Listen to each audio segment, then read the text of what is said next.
But yeah, this is Fight Net Radio. My name's Lee Honish, Miguel Antonio Barragan, Andrew Lapachet.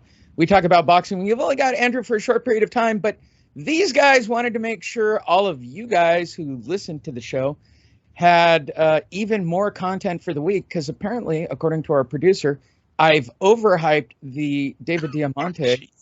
Dude, that was brutal. Dude was brutal about the Diamante. And I admit, Diamante was actually a tough interview. You got Sky as a bonus who couldn't remember her boyfriend's hair color. So that was fun. Enjoy that, people. But we'll do last week's story. We'll get all cleaned up and we'll end it on the dog bow tail. Did you see what I did there? Dog bow tail? Did you see what I did there? Let's jump right into it. Josh Taylor. There's not anybody in the world who can that can convince me I lost to Catterall. All right, let me help you out. You lost. How'd I do? Did I convince him, Miguel? I mean, last time I checked, the scorecards were pretty straightforward. He lost. Yeah, I don't think you convinced him. I mean, if we can convince him to not use double negatives in his sentences, there's not anybody. But I'd say no. There's no fucking way you convinced me. I'm sure. I mean, what is he gonna say? Yeah, I lost. Obviously he's not gonna just admit that he got, that he got handled. He held his own. I'm not gonna say he didn't, right? I mean, he was the champion. I'm sure a lot of those close rounds, the judges decided to give to him as opposed to Catterall. But I mean, watching the fight. I mean, I try not to rescore fights because the judges at ringside, they only get one crack at it. So I try to do the same thing. But I've watched it several times and I got Catterall. To be nice, it would have been a draw, but yeah, he got lucky. This is one of those ones like the Floyd and Castillo ones where like just Floyd wasn't at 100% and it was like Castillo that probably should have won that one and they gave it to Floyd anyway. It's kind of one of those like he got away with the skin of his teeth on his teeth. So, Andrew, can you convince Josh Taylor that he lost? No, because I thought he won the fight, Lee.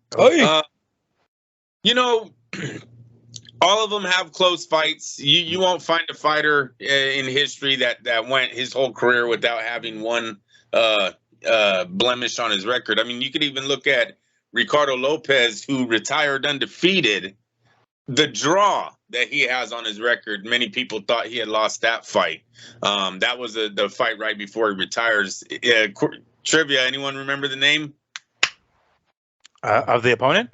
Yeah. Nope. Damn it. You could have said it. I'm bad at that. I have to look that shit up. I don't remember what the hell it was. Yeah. But yeah, it was his last guy he ever fought. He actually you asked. Wait, hold on. You asked a question that you didn't know the answer to as a quiz question for the group. That's solid. That's some crazy Lee Honish crap. All right, so you believe he won the fight. So you and Josh are gonna carry signs and go out and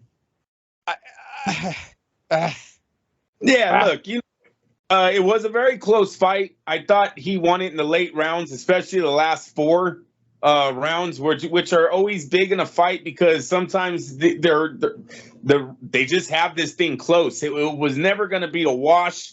Catterall needed to know that he had to show up late in that fight. I thought Taylor had won the majority of the championship rounds, which why I gave him the fight. But close either way. And like I said, it's happened to everyone. Nobody's perfect. So if anything, try to rematch the guy, to put, settle the score. He's in the division still. So I don't know why they wouldn't, maybe they are trying to build a rematch, but no reason to try to convince yourself you won the first fight. If the judges say you won, you fucking move on with life and rematch them or go on. Oh, that's the theme for the first couple of stories. Let's talk about another theme. Rolando Romero. You remember him. He's the guy who lost. I'm moving up to 147 to F up Spence. I'm a star. I like good delusion, Andrew. And Romero is on a different plane with his delusion. Does he really think like he's going to pull a Spence out of his rear end? And this wasn't even the worst. No, he's not. Spence already said he's not even thinking, not even gonna process what this kid said. He wants no part of Raleigh. Said he needed help or some shit like that. Raleigh also posted a video of him like shadow boxing to that song Island Boys. Do you guys know those two tattooed brothers? Yeah. Yeah, man. I was like, what the fuck is wrong with this guy? Why would you affiliate yourself with those two guys? Like, I don't know if he's trying to be a joke, but he's doing a very good job of just making himself look like a fool right now in the boxing world. Someone really needs to take a hold of his social media. Well, I'm sure he's playing from somebody's playbook. It seems a little Deontay Wilder-ish. However, I don't. Dude, he lost, right, Miguel? Like, I didn't miss that, right? Like, we're not talking about a dude who made a name for himself. He's just somebody loud who wears bad coats. Yeah, and no undershirts. Right. Yeah. I mean, it's I'm not sure if maybe just BBC doesn't have enough 140 pounders for him to go up there to 140 and just because it looks like he's he's at 135, right? He's going to skip 140 and go straight to 147. I legitimately thought this was kind of in a weird way PBC's backup plan, in case some shit doesn't go down. If ultimately the fight with Spence and Crawford doesn't go down, then we have ourselves a guy already waiting in the wings, right? Hey, we know who Rolando is, from getting his ass handed to him recently with Gervonta. So it's like, boom, we know who the guy is. He made a big splash in that fight, even in losing because of his mouth primarily. So put him up against another PBC guy and then let him get his ass handed to him once more. But I legitimately thought that was the case. That's kind of what it was. Just sort of like a break in case of emergency. Toss this motherfucker in there. I'm sure he's going to talk a hella smack, and then he's going to get his comeuppance once he gets in the ring with Spence, if that were to happen. But this is kind of the emergency plan, what I thought at least. I wouldn't even want to talk to the fan who purchases Spence versus Raw at 147. You would be an idiot to me, and I would not want to talk to you. If you told me you bought that Haven't you talked to most boxing fans, Andrew? I mean, the depths of what they will pay for and watch is shocking. They would buy Raleigh, what the fuck's this kid, Romero, versus Errol Spence. I would fucking walking away. Fuck both of those. And did you guys see what Bob Arum said? Do you have Bob Arum in the news? No, not really. What did Bob say? He doesn't think the fight's going to happen. Damn it. With Spence and Crawford, you mean? Yeah, with Crawford and Spence. So I'm telling you. Yeah, there this are is the actually no real. Well, I didn't do this week. We're just doing last week. So that isn't to say that on Sunday we're not covering that topic, but I'm not surprised by it. But God damn. Bob doesn't. Whatever. Yeah, no, the boss, because he knew that a year ago or whenever he cut this kid, Crawford, this man. Whenever Don't sleep on Spence. Crawford was a dead end road. He was a dead end road, man. He's not getting any views. He's not getting any pay-per-view buys. He's pricing himself out for Spence. Now it looks like it might really be out because there's no one backing up the fight. It all came down to money. What we've been saying this whole time, it's all going to come down to money. Here, I want 20 million. I want 20 million. Where are you guys getting 40 million from? Where? Both of these guys are not Mayweather Pacquiao. We blew this fucking fight up, and these guys, literally to the market world, you're two bums. You really are. Sorry. Yeah, I mean, it's still the bottom line is still like the best welterweight fight we can make at the moment if it happens, but it's still not multi-million like the way they're trying to make it seem. Because I mean, like I've read stuff from what was his name, from fucking Coppinger, saying that the fight is almost made, this damn near nearly made, everything is almost ironed out, and then this bullshit happens with Arum. So I would not be surprised that at the 11th hour, money is the reason and they pull the plug on this shit. I think. And Coppinger is probably working for Al Heyman when he makes that tweet. Al Heyman is trying to pressure Crawford into signing something. So you want to put the fight out there as, yeah, it's close, you guys. Oh, look, it didn't happen. It's his fault. He's going to be the odd man out anyways. He's not really a part of PBC. They don't care. Al Heyman don't care about him. He was so stupid for leaving Top Rank. He really was. This Crawford. But yeah, I don't like it when Bob says he doesn't think the fight's gonna happen. I don't like that. Go ahead, Lee. All right. Hey, remember Andy Ruiz on Reynoso? Eddie is not going to be in this camp, but in the future, I'm sure he is. Excuse me? Hasn't he been training there? Am I confused by this, Miguel? Think he left. He's one of the dudes that left the Reynoso camp, I think. Okay. I don't remember when he left or who he hopped over to, but yeah, if I'm not mistaken, he left quite some time ago. I think he left before before Ryan did, I think. Okay. If I'm not mistaken. But yeah, he's been gone for a little bit. Yeah, I mean, it sounds like they're on good terms. Of course, it's not like the kind of shit talk that Ryan has been spewing in the last few months. But I mean, it sounds like they're on good terms, and he left on good terms. So it's cool. Don't burn those bridges. Keep them shits open. If you got to get back on that clan, by all means do so. Got to get on the clan. Got to get back with that, right? I don't blame him. This episode brought to you by Clan Buterol. Ruiz is a heavyweight. Reynoso ain't saying shit about him. And Reynoso don't want to catch Andy Ruiz at the bar. Does Reynoso have to smell his crap? I has to try to sit on Garcia. With Ruiz, yeah, you better watch what you say. You don't want that man mad at you. Well, September 4th, he is going to face Luis Ortiz. We have talked about it. Has anything changed for you, Miguel? Is Andy Ruiz, and I mean, it's watchable, but I don't know if there's anything left in Luis Ortiz. I mean, Ruiz can take a punch first and foremost, right? He can take a punch, he can dish it out. He's the kind of guy that likes to get in there and throw down. So that isn't gonna bode well for fucking Ortiz. However, Ortiz is still a very, very established Cuban, and he's a southpaw, so I wouldn't be surprised if he actually catches Ruiz coming in, because Ruiz gets a little wild sometimes, and I don't know if he's got. I mean, he's got heavyweight power. Ortiz, I'm talking about, so I wouldn't be surprised if he does drop Ruiz a couple of times the same way Arreola did, because I mean, comparing Arreola to Ortiz is much more refined and the more accomplished boxer. So. We keep like harping on Ortiz's age, but he's got those skills still. Maybe the reflexes aren't there anymore, right? Maybe the chin isn't there anymore. So that's going to be where Ruiz is going to be laying heavy on it. But those early rounds where Ortiz is still fresh and he's still very sharp, who the fuck knows? Maybe he can box or Ruiz in the early rounds enough to get some of those early rounds in the bank. But maybe the age is thing. We're harping too much on the age, but he's still a very good boxer. So I'm still leaning towards Ruiz, on age alone. To be honest, he's going to have that gas tank going into the latter part of the fight. So I'm still going to lean towards Ruiz. But to quote Aram, don't sleep on Ortiz, because who the fuck knows?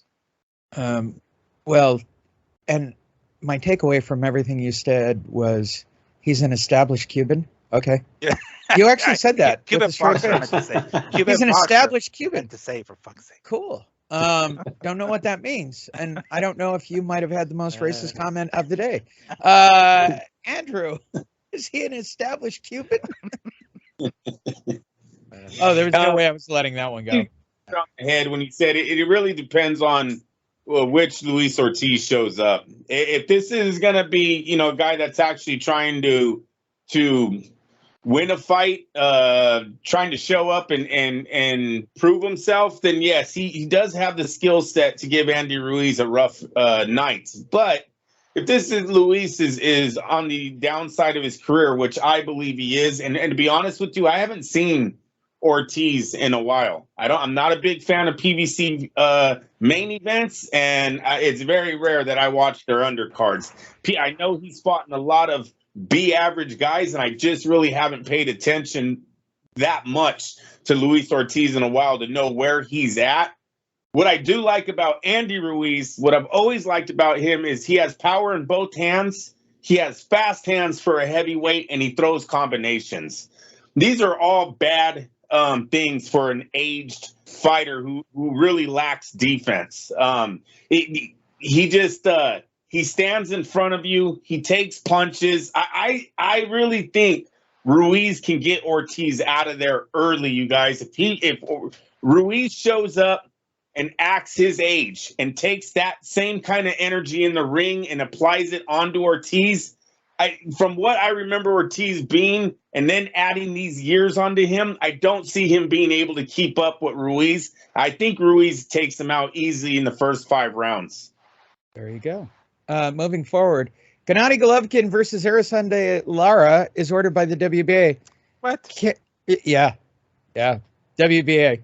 So after he's done, I guess, with Canelo on September 17th, apparently hold the WBA belt, he's got to face Araceli Lara. God, that would be an awful fight. I think just the word Araceli Lara in the title of any matchup just makes me cringe on some level, Andrew. Yes, yeah, I don't know how he's getting a bunch of wins on a PBC undercard, so I guess he's building his record up that way. This fight was exciting. I don't know, 7 years ago, 8 years ago, I might have bought into this. Not especially not after Triple G beats Canelo. He's going to come back and fight He's Lara. not fighting Lara. There's no way. Right after a win over Triple G, I think not. I agree. Miguel. Well, I'm not too crazy about the weight. He's going to move up to fight Canelo a third time, and then he's going to move back down. At his age, I'm not sure that's going to help him. If he moves up to 168, win, lose or draw, he might as well just stay there and finish the rest of his career there. I'm not sure if it's going to really help him. We saw what happened to fucking what's his name? Damn, I lost my train of thought. Roy Jones, going up and then coming back down. At his age, 40, by the time he fights, I mean, he's going to fight Canelo in September. By the time he fights again, he's going to most likely be 2023 at that point. He's going to be older. I don't think he's going to come back down. I mean, I figure he's most likely going to just relinquish the belt and allow Lara to be like the full WBA champ at middleweight. Might as well. Yeah, especially, of course, as Andrew said, that if he does end up beating Canelo, then he's going to stay at 168. But man, even if he loses, even if it's a fucking draw, just stay at 168. Forget about the belt. Start collecting belts at 168 if there are any left at that point. Well, actually, Canelo's got them all there, mind. So, but yeah. Well, hypothetically, if he wins the fight, right? Let's just say he pulls the magic out of his butt. You're going to take the highest cash off. He's only got a couple of fights left. Period. Mm-hmm. I would have to believe at this point. So you're going to take high. Araceli Lara is not a moneymaker. You're gonna go from a pay-per-view fucking fight to Lara. I mean, come on now. Awful. Hey, our favorite. And also, we can't forget he talked about this being his last fight. But you know what? Did we talk about it? No, we didn't. Triple G, a promotional suicide this week, you guys. And I don't know if it was this week or last week. It might have been in last week's news. We might have missed it. But yeah, he already came out and said that, retirement check. Retirement is in his near future. So don't know how I feel about the fight after that. Damn it. Sorry, Lee. You don't have that one? No, I don't have that one. But, when I pull stories on Sunday for last week and it comes up, we can skip right over it. And I don't blame him. Like, it would be a hell of a swan song to go in there, handle your business decisively, right? Then retire. I use air quotes for that. There's no way that it's not a fourth fight between Golovkin and Canelo. No way if he wins that fight. And it'll be even a bigger payday, and he'll go after it. Am I wrong, Miguel? Yeah. No, if he wins, technically they're still at a tie, right? It'll have to be a tiebreaker. We'll have to go with the fourth one because the first one was a draw. The second one was Canelo winning, and if he pulls off the win here, we're going to need a tiebreaker, and you best believe he's going to sign a dotted line for that one. Hell yeah! Oh yeah, it'd be a huge money fight, huge. And hey, go ahead. Yeah, it should have been in the news already. We might have missed it, but yeah, he did come out and said the fight against Alvarez is going to help me retire financially at a financial standpoint. Well, there you go. Let's talk about somebody who's also there, Broner. Heyman, Espinosa, I'm telling me they don't give Wait. All right. Does kill the momentum of this fight. Lee, one of the guys basically just said he might be done with the sport going into what's supposed to be a blockbuster mega summer fight, fall fight. What is it? September fight. Yeah, fall. I think you see it wrong, Andrew. I think it's a smart play. There is nothing for him at 168. This dude's not fighting Bivol. He's not fighting Zuro. He's not fighting anybody that's up there in those weight classes. Like, he's just too small. So if he goes in, gets the win, retires, again with air quotes, right? He pulls the Tyson Fury. Come on. They're going to have to roll in a bank truck to get him to fight one more time. I think it's a smart play. And if he loses, I was over the hill. He waited too long for the fight. It's all Canelo's fault. Like, that's all he has to say and go, peace out. Yeah, it's another lose for Canelo. I think. I've said this before. It's a lose-lose. If he loses to this dude, he lost an old man, or if he beats him, he beats an old man. This is just another lose. So it'd be a lose-lose-lose. Because if he beats him, it's like, oh well, Triple G was already on the way out anyway, because he already said it himself. So it's another fucking I wouldn't say that it causes the fight to lose momentum per se, but it just adds less. I don't know. There seems to be less at stake here. And I honestly think at the bar he gets 2 losses if he loses on that night. The fans are going to go, he lost the first fight too. So he lost the first one and he lost the third one to Triple G. I really think that is up in the air for Canelo going into this. Totally agree with the lose-lose scenario. What I don't like about the setup, him setting it up, is I believe it's telling me that Triple G knows he's not going to win this fight. And this is why. Most common injury to an athlete, but mostly boxers, because I hear about boxing more, back injuries, right? When they're training, they can train for a few days, then they have to go rest because their back just goes out on them. They can't keep up, can't do the sit-ups, the push-ups, and all that like when they're in their 20s and early 30s. What if Triple G is already doing this? What if he's only training like 3 out of 7 days a week? 4 out of 7, whatever. Fucking half-assing it. He knows he's half-assing it. He knows Canelo isn't. Canelo's still in his early 30s. He's out there running, jogging, doing all of his push-ups, sit-ups, and he kind of already knows he's going to lose this fight. Might not be a knockout, might probably be decision, but he has no confidence because the first 2 fights, he's young. He's training like a madman for 7 days. At 40, he's taking a few days off. It's just, to me, it's a bad look. I don't like hearing it. It didn't totally make me, fucking give up on the fight, but it is a big ass damper on on this being some big. It definitely, to me, isn't prime versus prime. And now it just turned into Pacquiao versus fucking Barragan. Once a guy goes, I think I'm ready to retire. That is a bad sign going into that fight. Well, he's got 1 foot in the door and 1 foot out. Once they say that, that's precisely what's going on. They already have, they're already looking the other direction. And I mean, the fact that this fight is taking place at 168, he's taking time off. Like at his age, he's probably struggles to make 160 still, so he can't take any days off. But fighting at 168, on top of the fact that he may have, the back problems, hell yeah, he's going to take days off, knowing that he doesn't have to cut as much. Yep. I will retire at some point, and it's not far away, Golovkin told Seconds Out. The fight against Alvarez is going to help me retire from a financial standpoint, but we'll see. Peace.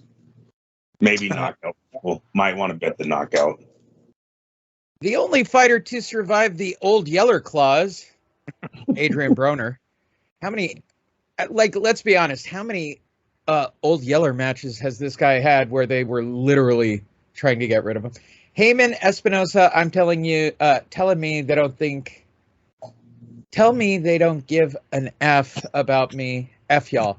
I don't think anybody actually cares about you at all, Adrian, at this point. I think you're just a crash.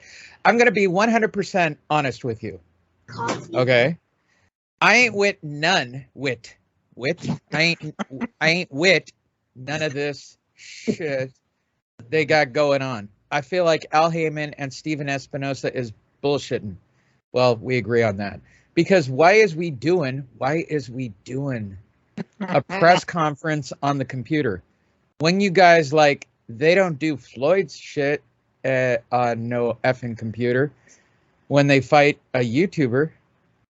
They don't do, it's so hard to read. They don't do nobody else shit on the computer. Actually, you're wrong, dude. They do everybody's shit on a computer these days. But they want to do my shit on a computer. I don't want you to shit on a computer. There might be like what are the fans only or whatever that is. There's probably fans. OnlyFans. There's a market for it. I mean, what movie with Ben Stiller when they go, it's computer, and he throws it on the fucking ground? I see Adrien Broner doing that with his laptop, and they told him to do. But they want to do my shit on a computer. No, technically they don't. That is OnlyFans. That's telling me they don't give an F about me. So when you say it's fucking me, it's fucking y'all. fuck me, it's fuck y'all. You guys use the actual words. I mean, it would be much better instead of the ... And at the end of the day, that's what I really just came to let you all know. That's it. Have you got any more of these amazing quotes? I see anybody could see it. No. In fact, nobody's looking, actually, Adrien. We're just waiting for you to, like, rob a liquor store at this point. At this point, y'all bullshitting. Oh, you had to say it twice. Good. Y'all been supposed to make this fight. Y'all giving us dates. Y'all keep pushing our dates back. Y'all, come on, man. Who the fuck do a 6-month camp? You all tripping. So what I'm going to do, I'm going to talk to you at 11 on Thursday. So what I'm going to do is tell Omar to keep training your ass off. I'm going to train my ass off. Let's go in there and put on a great performance, but I'm going to get the fuck up on out of here and go back to sleep. Wow. So you just showed up on some dude's podcast on a virtual press conference, and it was Brian Custer's Showtime was moderating the press conference. Like, you just went ballistic on the... Oh, God bless you, Broner. It's so nice to have you back. Boxing missed Broner. I got to be honest. I mean, who goes on their own press conference and then shits on the promoters who actually made a fight for a guy who, I could be wrong, he's not winning a whole lot these days. He hasn't won in years, I believe. Years. It's Figueroa, and he might be favored against Figueroa. Like, it's totally absurd what he's doing right now. He has a chance of winning this fight and moving on to another check. Yet let's tell Al Heyman and Ellerby to go fuck off. And he's always told Ellerby to fuck off.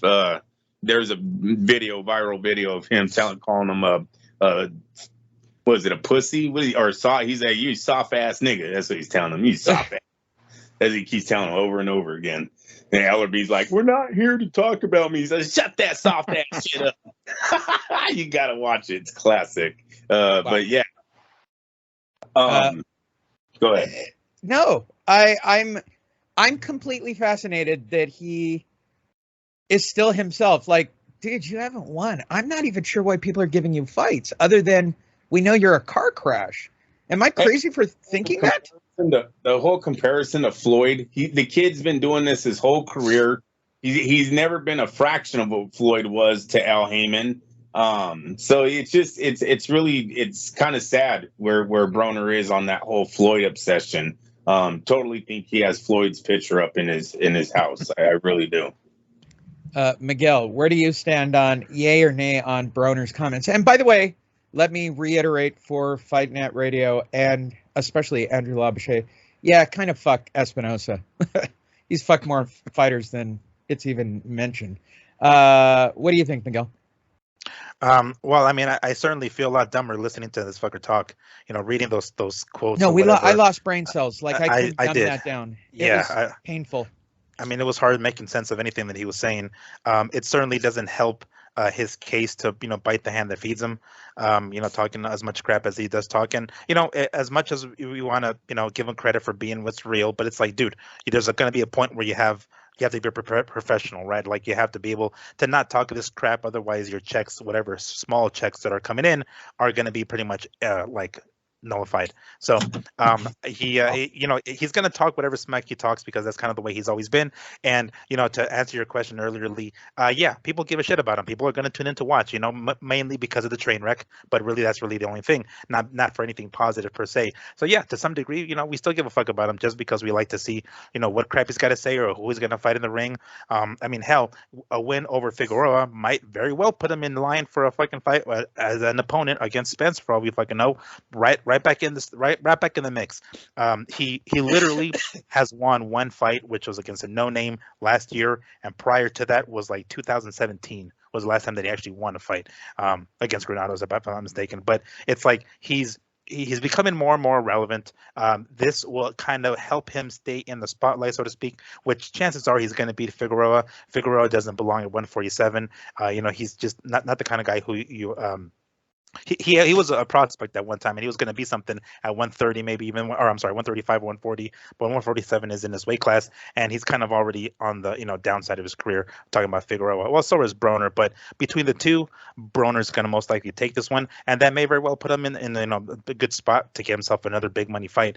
If he wins, then he wins impressively, but let's be real, we're tuning in because of the train wreck, not because of what he does in the ring. 100%. 100%. Moving forward, Adam Kalinowski views the Barclay return as the biggest fight of his career. Who are you fighting? Yeah, who's fighting?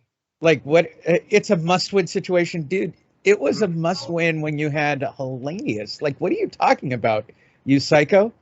It's the biggest fight of my career, said Kalinowski. I have to win to stay relevant. Dude, you're not relevant. God bless. Having 2 kids these last few years has been life-changing for me. Okay. But I can have everything with a cherry on top. I had to make more sacrifices in my life for this training camp to make sure I stayed focused. Dude, don't you always show up kind of fat to your fights? I had a good 20 fights. I hit a bump in the road. You call that a bump? Consecutive? They're consecutive, right? Am I wrong? Those were consecutive losses. That's not a bump. That's a dead end. Tell me I'm crazy about this, but Miguel, is he smoking crack? he's smoking that good crack, but I kind of agree with him. I'm not sure how relevant he is as speed of bump? now. Speed bump. I would not call those losses speed bump. I mean, he got TKO'd twice by the same dude. But it's probably a bad idea to have an immediate rematch with him afterwards after that first loss. But he did, last a couple of more rounds in that rematch, but he still got knocked the fuck out. So, I mean, I don't know if two losses. I mean, one loss we can call a speed bump, and especially if it was like a decision or something like that. But he got knocked the fuck out twice, so that really throws his whole career for a loop. Really, I mean, I'm not sure everything that he mentioned in regards to having kids these last few years. Maybe his mind was elsewhere, and that just wasn't exactly helping matters. But we'll see how he comes out. I do agree with him to some degree. Like, he is talking about trying to stay relevant in the weight class with the win, and maybe he'll be able to do that with a win. I'm not even sure who the fuck he's fighting, but he's gonna need that win because 3 losses in a row, and then of course it also depends how the loss, if he were to lose, comes about. Is it another KO or TKO or a close decision?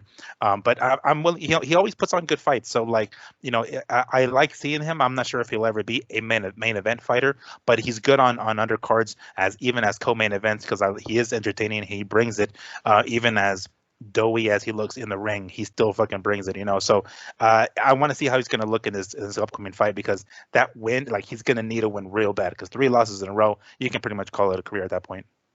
Yeah, okay. And he's white and he's a heavyweight. That's basically all I can He's a good B-side. He'll be a good B-side, right? To most. Andrew, am I deranged for thinking that Kalinowski's completely lost his mind? Andrew? Paging no. Andrew. Did we lose Andrew? Oh, we might have. Damn it.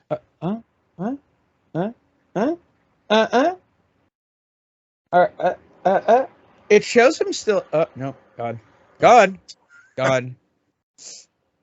It's just us. We'll sit here quietly in the dark. Hi, everybody on the podcast. I guess this is your kind of commercial break. Go up and get a cold beverage. We'll sit here and see if Andrew makes a return or if his kids have attacked him. Hard to say. I don't know. Do you think he's coming back? He's gonna make the effort to come back for sure. I mean, we know he's synonymous for these Batman type of exits, but this was a little bit too premature. I suspect he's coming back. Yeah. I suspect it's a technical issue. He probably ran out of power. Let's kill a couple stories. Robert Garcia, I'm pushing Joshua to be more aggressive. Good luck. Good luck. What are you talking about, Garcia? I mean, seriously, how? Well, how aggressive. How? There's going to be a good way to be aggressive and a bad way to be aggressive. Aggressive exactly how? I wonder what is. Scroll down. Let's see what he's got to say about this. All right, let's see what Robert's got to say. You know what? I think he wasn't thinking and prepared to win the fight. From what he told me, he was just thinking of going 12 rounds. He never thought, I got to win the fight. I just need to go 12 rounds. So that makes a difference. Now he's thinking of winning and thinking of hurting somebody. That's the most important thing. he's got to be confident with his team. Why wouldn't he think that in his last fight, Miguel? Yeah, why in the world? He was coming in there the unified heavyweight champ. How the fuck was he going to go into the fight just saying, "Okay, I'm going to last 12 rounds with this"? No, of course he's going to go in there with And was it in the UK? I think it was in the UK, right, where he lost. He had the fucking crowd on his side. How was he not going to go into the fight thinking that he was going to win? What is Garcia fucking doing? I mean, if that's the truth, I mean, I don't know if that's the truth. If that's a true sentence and that conversation actually occurred, or worse, that's what your actual trainer thinks you did. Dude, yeah, he's gonna. Where is his brain? Like we kind of to some degree understood his mindset when he lost to Ruiz, right? Being outside of the UK, fighting in New York, it's like kind of a big deal, and maybe his mind was elsewhere. So be it, right? But you're in your home country, you're defending, the unified champ. You only have that one loss in your record that you actually avenged, and you think you're gonna go in there against Usyk and be like, okay, I'm just gonna go in there to the last 12 rounds. Like, what the fuck? How's no big deal? I'm just gonna go do 12 and I'll get the title. How is his mentality? Like, how is that? That's not a champion's mentality to go in there saying like, yes, I'm just gonna go in there and lose, almost as if going the 12 rounds is some sort of like it was a consolation prize. It's like, all right, cool. It's a moral victory. I'm gonna last 12 rounds with Usyk. What the hell? I mean, I certainly hope that's not what he was actually thinking, and maybe this is just a conclusion that that fucking Robert Garcia has jumped to. But I mean, come on, how are you gonna be a unified champ with that mindset? Yeah, I completely agree. Let's jump to this past weekend. Isaac Dogbo, all 360 years of Isaac Dogbo. How old is that dude? He won by split decision. You actually watched the fight. I just watched the highlight because that's about the only way to watch this fight. What did you think of Isaac Dogbo? Well, we've affectionately called him Dog Boy here on the show, so we're gonna go that route. Isaac Dog Boy, they have a couple of common opponents with Navarrete and also Shakur Stevenson, both losses. On Joet's side, his opponent Joet Gonzalez's side. So I actually attended his second fight with Navarrete where he got fucking smoked, and it did not look good. Like, he looked really bad. In a weird way, this fight here, an odd, sometimes life has an odd way of setting these things up. Him winning last Saturday has actually put him in the spot to potentially fight Navarrete the third time, which is not a good idea. But that's where basically he won some, WBO Continental something. So he's somehow potentially in line for a third fight with Navarrete. But as far as the fight goes on Saturday, he looked good. He really looked good. Like, he's a muscular guy, and oftentimes they tend to kind of slow down towards the end of the fight. And there was a couple of times where he did actually slow down a few times, but just looking at their faces between his face and Joet Gonzalez, like, Gonzalez's face looked fucked up. Like, he took some massive shots, especially early. And, to Joet's, credit, he basically stood in there and threw down. A couple of times he did stun Dogbo, but it didn't seem, or Dogbe, it didn't seem like he ever really had him in too much trouble for too long. A couple of punches did stun Dogbe, but he eventually recovered pretty quickly, actually. He did a good job of clinching whenever he needed to. But man, it was. I was watching it, and towards the end of the fight, honestly, I did think that Joet managed to pull it off towards like the latter part of the fight. I thought, okay, I think Dogboy is pretty much done at this point because this is another loss. But they ended up giving them a decision. I was like, oh shit, okay, well, I guess. But on my scorecard, I actually did have Joet winning, and this is trying to be as like non-biased as possible, right? Because I of course we followed Joet Gonzalez's career, but I don't know. I'm not sure where this puts him in his career as far as Dogboy. It's giving him some third party belt or some bullshit. So he's got himself a strap, and that puts him in line for some other big names. But if I'm not mistaken, I think he's at 126 now, which is exactly where Navarrete is. It would probably benefit him to go after some of the other champs. We mentioned this a couple of weeks ago, I think, on some of the fights. What's his name? Ray Vargas. Ray Vargas is also in this weight class, and he recently defeated what's his name, Maxayo.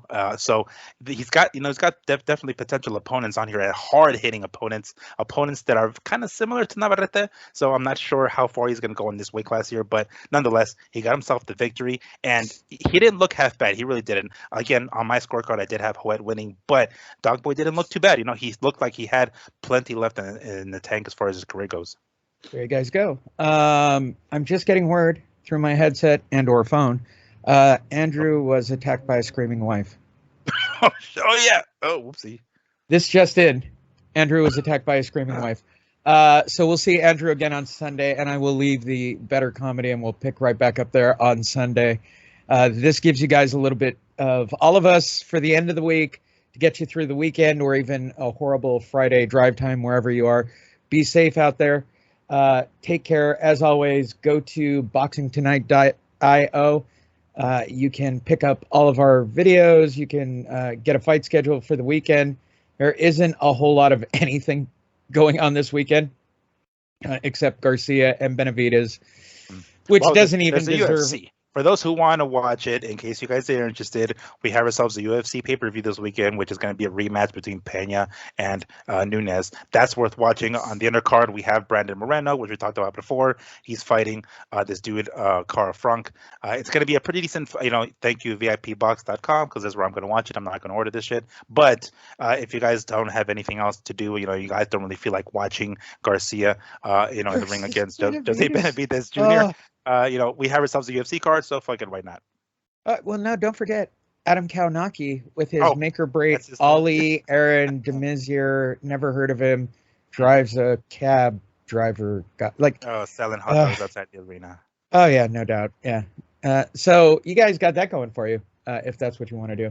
As always, you can go to boxingtonight.io and get all the updates, news feeds, and of course, multiple ways to listen to the show. We appreciate all of you, and we look forward to getting back to normal on Sunday. Thanks.